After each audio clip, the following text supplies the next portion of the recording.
এটার ব্রেকিং ভালো বলতে এটা আমাকে অনেক বড় বড় অ্যাক্সিডেন্টের হাত থেকে বাঁচাইছে আল্লাহর রহমতে। হইতে দেয় নাই। তো মনে করেন ব্রেক করার মতন করতে হয়েছে, এবিএস থাকার কারণে মূলত পাচ্ছি। এবিএস এর কারণে এটার ব্রেকিং অনেকটা ভালো। আমি শিওর আমার যদি এবিএস না থাকতো উড়াই দিতাম। তো এটার ব্রেকিং মোটামুটি ভালো, অনেক ব্যালেন্স করে ভালো, কিন্তু এটা ব্রেক করার সময় একটা জিনিস খেয়াল রাখতে হবে, পিছনের ব্রেক চাপ দেওয়া যাবে না ভিজা রাস্তায়, সামনেরটা না ধরে। হেডলাইটটা ভাই একদম যাইছে তাই ভাই বলতে গেলে, মানে এত বাজে হেডলাইট ভাই, রাতের বেলা তো ভাই মনে হয় চোখে দেখা যায় না। রাতে মনে করেন যে আর যদি খালি বৃষ্টি নামে ভাই, তাহলে সব অন্ধকার দেখবেন। বাইকে মনে করেন ব্যালেন্সিং তো আসলে অসাধারণ, কন্ট্রোলিং অনেক ভালো। ইনশাল্লাহ এই পর্যন্ত কোনো বিপদে পড়ি নাই।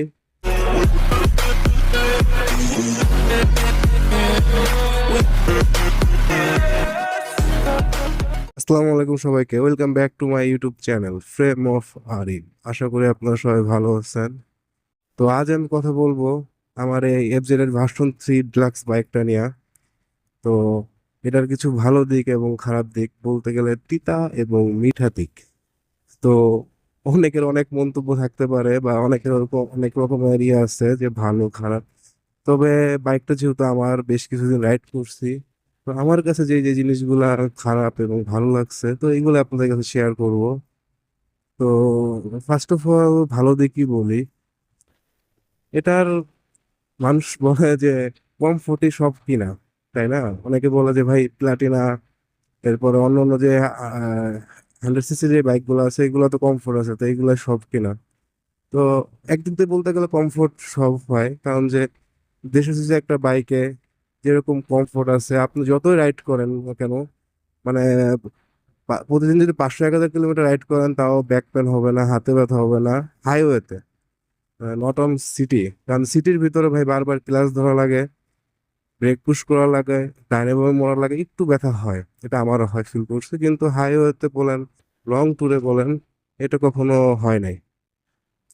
তো এই দিক দিয়ে ভালো আছে, কমফোর্ট আছে, কোনো প্যারা নাই, রিল্যাক্সে যাওয়া যায়, যত দূরে রাইড করি কোনো সমস্যা নাই। আর আরেকটা দিক বলতে গেলে এটার ব্রেকিং ভালো আবার খারাপ, দুইটাই আছে। ব্রেক যদি ঠিক মতন করা যায় তাহলে ভালো, আর একটু 19-20 হলে পিছনের চাকাটা একটু স্লিপ কাটে। এটার ব্রেকিং ভালো বলতে এটা আমাকে অনেক বড় বড় অ্যাক্সিডেন্টের হাত থেকে বাঁচাইছে আল্লাহর রহমতে। হইতে দেয় নাই। তো মনে করেন ব্রেক করার মতন করতে হয়েছে, এবিএস থাকার কারণে মূলত পাচ্ছি। এবিএস এর কারণে এটার ব্রেকিং অনেকটা ভালো। আমি শিওর আমার যদি এবিএস না থাকতো উড়াই দিতাম।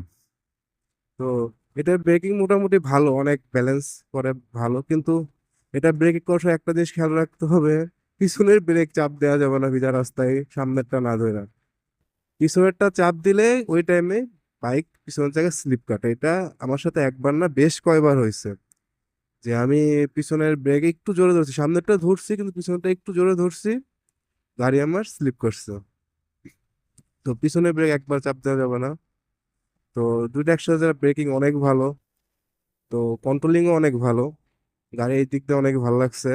এরপরে মাইলেজ বলতে গেলে মোটামুটি, কারণ যে আমি মাইলেজ পাই, যেহেতু এটা BS6 ইঞ্জিন, এটা একটু মাইলেজ কম যায় BX4 এর থেকে।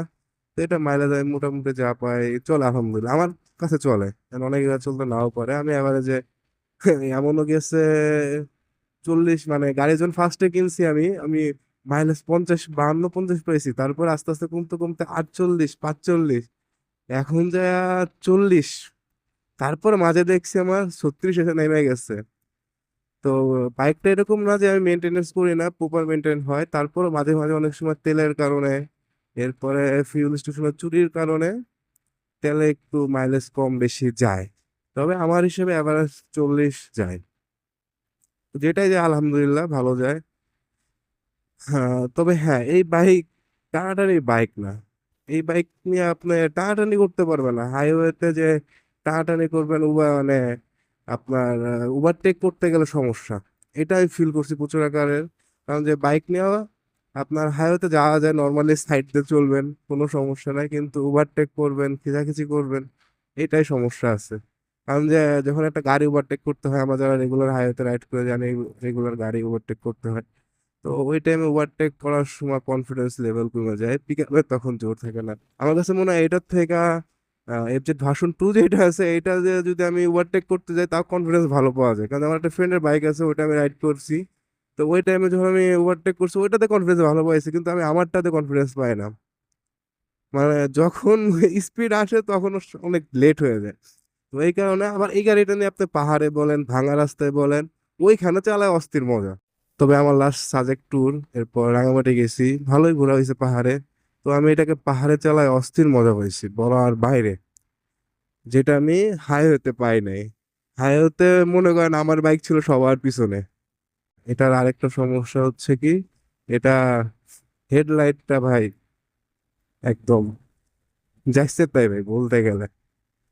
মানে এত বাজে হেডলাইট ভাই, রাতের বেলা তো ভাই মনে হয় চোখে দেখা যায় না। রাতে মনে করেন যে আর যদি খালি বৃষ্টি নামে ভাই, তাহলে সব অন্ধকার দেখলাম। আমি বুঝলাম না, সবকিছু আপডেট করলো, এই করলো, লাইটটা আপডেট করতে সমস্যা কি, এটা আমার মাথায় ঢুকে না। মানে এটা লাইট একদম বাজে ভাই। আমি হাইওয়েতে রাইড করে দেখে লাস্টে আমার ফগ লাইট লাগাইতে হয়েছে, কারণ যে এই বাইক নিয়ে কোনো কিছু দেখা যায় না। ঢাকা সিটির জন্য ঠিক আছে, কিন্তু এটা হাইওয়ের জন্য ঠিক না। হাইওয়ে বলতে কি, গ্রামের ভিতরে এটা আলো কম, মানে লাইটের আলো প্রচন্ড কম। এটার থেকে মনে করেন অন্য অন্য বাইক ফার্দার ভালো। এখন ভার্সন 4 এর লাইটটা কি এটা আমি দেখি নাই, তবে এটার লাইট একদম বাজে। আমার মনে হয় দেশের যত বাইক আছে সবচেয়ে থেকে খারাপ লাইটটা হচ্ছে মনে হয় এটা লাগাইছে।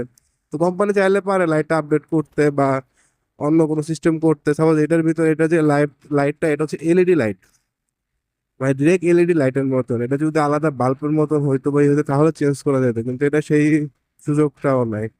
তো লাস্টে এই কারণে কি করবো, আমি ফগ লাইট লাগাইছি। তো ফগ লাইট লাগানোর পর মোটামুটি ভালো, অনেক আলো পায় আমি। তো সমস্যা হয় না। তবে হ্যাঁ, ঢাকা সিটির ভিতরে চালাইতে হলে মুজাতে চালাইতে হয়, কিছু করার নাই। এটা খারাপ দিক তো আপনাদের কিছু কিছু বললামই, তো এইগুলো আমার কাছে ভালো এবং খারাপ লাগছে। আর বাইকে মনে করেন ব্যালেন্সিং তো আসলে অসাধারণ, কন্ট্রোলিং অনেক ভালো। ইনশাল্লাহ এই পর্যন্ত কোনো বিপদে পড়ি নাই। আর বাইকটা আমার কাছে প্রায় 1.5-2 বছর, তো এই পর্যন্ত এমন কিছু হয় নাই যে রাস্তার মাঝখানে বন্ধ হয়ে গেছে, এই সমস্যা ওই সমস্যা, এরকম কোনো সমস্যা আমি ফেস করি নাই। তবে হ্যাঁ, প্রপার মেনটেন করতে হবে। আমি যেরকম engine oil timely maintain change করি, সবকিছু টাইমলি চেঞ্জ করতে হবে, ভালো তেল ভরতে হবে, তাহলে ইনশাল্লাহ ভালো একটা সাপোর্ট পাবেন বাইকের থেকে। আমার এই গাড়িতে পর্যন্ত মেজর কোনো কাজও করাই নেই। যে অন্য অন্য মেজর যেখানে অনেক সমস্যা থাকে, ইঞ্জিনের সমস্যা থাকে, ভলভেসের, এইগুলো আমি কোনো কাজই করানো লাগে না। গাড়ি আমার ইনশাল্লাহ অনেক ভালো আছে। তো আপনারা যারা যারা গাড়ি কিনতে চান অবশ্যই জিনিসগুলো মাথায় রেখে কিনবেন। যদি কারো টানাটানির অভ্যাস থাকে বা চান যে আমি ভাই একটা গাড়ি কিনতে চাই, প্রচুর টানবো, ওভার স্পিডিং করবো, ই করবো, তাহলে ভাই এই গাড়ি আপনার জন্য না। আর যদি আপনি চান না ভাই আমার একটা ভালো গাড়ি দরকার, কমফোর্ট, আমি রিল্যাক্সে যাইতে পারবো কোনো জায়গা, কোনো প্যারা হবে না, ব্যাক পেন করবে না, আমার ফ্যামিলি নিয়ে বসলো, পিছনের সিটও বড়, কাজে গাড়ির পিছনের সিট অনেক বড়, তো কমফোর্ট চান, ভালো চান, তাহলে আপনারা এটা নিতে পারেন। তো চয়েস ইজ ইওর। তো আজকের ভিডিও পর্যন্ত ছিল। সবাইকে আল্লাহ হাফেজ, ভালো থাকবেন। দেখা হচ্ছে নেক্সট ভিডিওতে।